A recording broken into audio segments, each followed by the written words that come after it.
ต้องมีจากวันพระองค์จะกลับมาตามคำสัญญาว่าจะกลับมาใหม่พระองค์สั่งสอ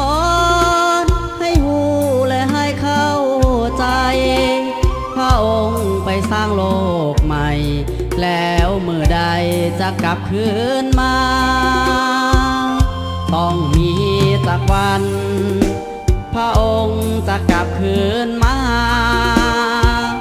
หาเอาประสาผู้ที่เชื่อในพระเยซูฝูงคนที่เชื่ออย่าเบื่อในการรอคอยจงตั้งใจ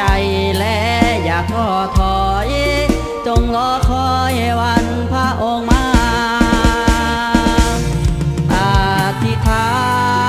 นไว้วอนทุกค่ำทุกเศร้าต่อองค์พระเจ้าให้ท่านจงช่วยเมตตาให้เฮาฮักกันฮักมันตลอดเวลาเมื่อใดพระองค์กลับมาท่านจะเมตตาให้เฮาทุกคนต้องมีจากวันพระองค์จะกลับคืนมาตัดสินโลกาโปรดเมตตาผู้เชื่อวางใจพระองค์รักษาคำสัญญาบ่ได้เปลี่ยนใจแล้วจะกลับมาใหม่จงมั่นใจเชื่อพระเยซู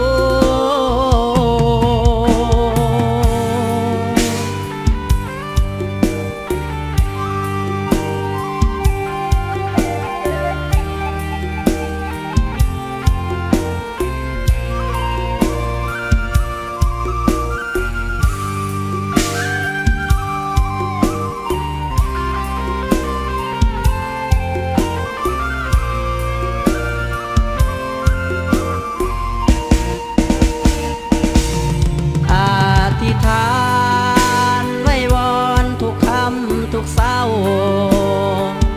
ต่อองค์พระเจ้าให้ท่านจงช่วยเมตตาให้เฮาฮักกันฮักมัน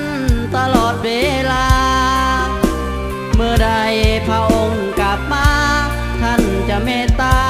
ให้เฮาทุกคนต้องมีจากวัน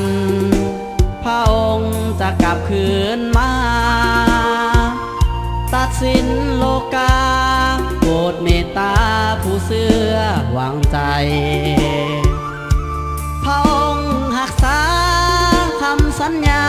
บ่ได้เปลี่ยนใจแล้วจะกลับมาใหม่จงมั่นใจเชื่อพระเยซู